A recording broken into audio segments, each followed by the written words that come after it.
If you were born in the Brooks area between 1939 and 1943, there's a good chance it was in Sarah King's house.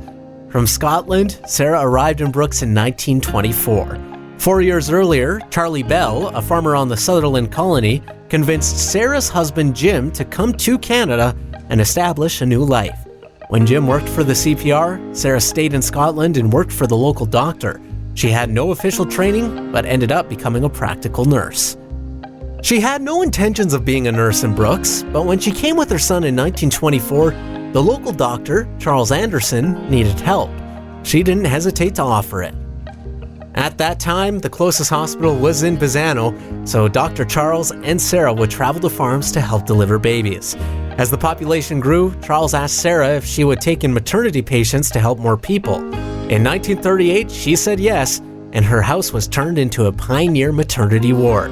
She had patients from all over, including places like Tilly, Millicent, Dutchess, Castles, Scandia, Patricia, Rainier, Rolling Hills, Lethbridge, and Brooks itself. Her first patient was Edith Jones, who gave birth to her son Ed on December 31st, 1939. Over the next 5 years, she recorded 170 births in her home. It's hard to believe, but Sarah would sometimes have as many as 6 women staying in her small home at a time. She only had 5 beds, but when the doctor called her and asked if she could make more room, she never said no. Back during these days, mothers were confined to bed for 10 days after birth, so Sarah was extremely busy, not only helping deliver babies, but doing all the cooking, cleaning, and laundry. Sometimes neighbors and friends like Ida Boyer and Madeline Stover would come over to help. In 1943, the Brooks Hospital opened, so Sarah retired from midwifery. If the hospital was full, she would still offer her home for mothers awaiting a room. She also accepted boarders well into the 70s. After living in the same house on Center Street for over 50 years, Sarah moved into the New Brook Lodge, where she passed away in 1984 at the age of 96. Many people remember the stories of Mrs. King.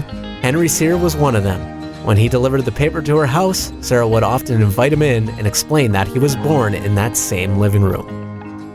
The house was built in 1924 and was moved to the grounds of the Brooks and District Museum from Steve Kowal's yard in 2005. With the help of many volunteers and donations, it's been restored.